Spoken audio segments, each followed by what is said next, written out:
সিলেট বিভাগের মাঝে মৌলভীবাজার একটা সুন্দর জেলা, যার প্রাকৃতিক সৌন্দর্য এবং স্থাপত্য সৌন্দর্যের কথা হইতে হইতে শেষ হইতো না যাইবগি বেলা। হ্যালো এভরিওয়ান, আসসালামু আলাইকুম। কি থাকতে আমার দেশ বিদেশের সব সিলেটি ভাই বোন হল আসেননি বালা। আলহামদুলিল্লাহ আমিও বালা আছি। আজকে আপনার ধরে দেখাইব মৌলভীবাজারের স্থাপত্যের নিদর্শন একটা সুন্দর ঈদগাহ।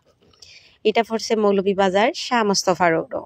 ঈদগার সাইডো পাশে আছে বিভিন্ন ধরনের গাছ, এর মাঝে লগি নারিকেল গাছ সহ বিভিন্ন ধরনের প্রাকৃতিক সৌন্দর্য। মোটামুটি মৌলভীবাজার সদর উপজেলার যে কয়টা বড় বড় ঈদগাহ আছে এগুলার মাঝে কিন্তু এই ঈদগাহটা অন্যতম এবং দেখতেও সুন্দর। আর ঈদগার চারিপাশে আপনার নারিকেল গাছ থাকার কারণে এটার সৌন্দর্য আরো বেশি বাড়ি গেছে।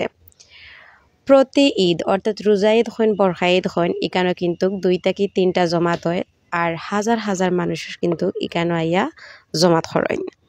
হকলে কিন্তু স্বাচ্ছন্দ্যে ইকানো আইয়া জমাত করেন। আর এখানকার সৌন্দর্যটা এত ভালো লাগে, সে এই রোড দিয়া যাতায়াত করছেন অবশ্যই হইবা। আর এই রোডটা আপনারা পরিচিত এবং এই ঈদগাহটা শুনেন অবশ্যই হইবা।